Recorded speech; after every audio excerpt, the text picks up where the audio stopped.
আসসালামু আলাইকুম, welcome to learn with Ashik. আজকে আমরা আরো খুব মজার একটা জিনিস শিখবো। আর আজকে যে মজার জিনিসটা শিখবো সেটা হচ্ছে রাস্তার ইংলিশ আমরা কি ব্যবহার করব। রাস্তার ক্ষেত্রে আমরা অনেক সময় অনেককে বলতে দেখি স্ট্রিট, আবার অনেককে বলে রোড। এই যে স্ট্রিট আর রোড, কখন স্ট্রিট কখন রোড, এটা নিয়ে আমাদের মাথার মধ্যে অনেক কনফিউশন তৈরি হয়। আমি কথা দিচ্ছি আজকের পরে এটা নিয়ে আর কোনো কনফিউশন তৈরি হতে দিব না ইনশাআল্লাহ। So let's do it. আমরা যদি একটু ভালো করে খেয়াল করি, দেখেন এটাও কিন্তু রাস্তা, এটাও কিন্তু রাস্তা, এই দুইটাই কিন্তু রাস্তা। ভালো করে আবারও বলছি, এটাও রাস্তা, এটাও রাস্তা। কোশ্চেন হচ্ছে এই দুইটা রাস্তাকে আমরা যখন ইংলিশে বলবো, কাকে রোড বলবো আর কাকে স্ট্রিট বলবো।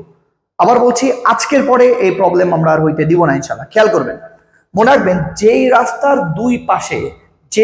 দুই পাশে বিল্ডিং, মার্কেট বা অন্য কোনো দালান থাকে বা স্থাপনা থাকে, সেই রাস্তাকে ইংলিশে বলা হয় স্ট্রিট।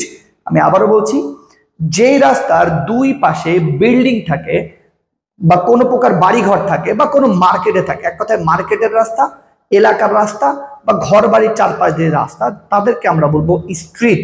বাট ওই রাস্তা যখন ফাঁকা ওপেন স্পেসে হবে, অর্থাৎ আশপাশে কোনো বাড়িঘর নাই, দুই পাশে কোনো কিছু নাই, লং ওয়েতে যাচ্ছে, তখন সেটাকে আমরা বলবো রোড। আমি আবার বলছি, যার দুই পাশে স্থাপনা আছে সেটা হবে স্ট্রিট, আর যখন দুই পাশে স্থাপনা থাকবে না বাট পুরা ফাঁকা হবে, সেক্ষেত্রে ব্যবহার করবো রোড। আই হোপ আজকের পর থেকে আপনাদের স্ট্রিট আর রোড বলতে কোনো সমস্যা হবে না। So thank you so much.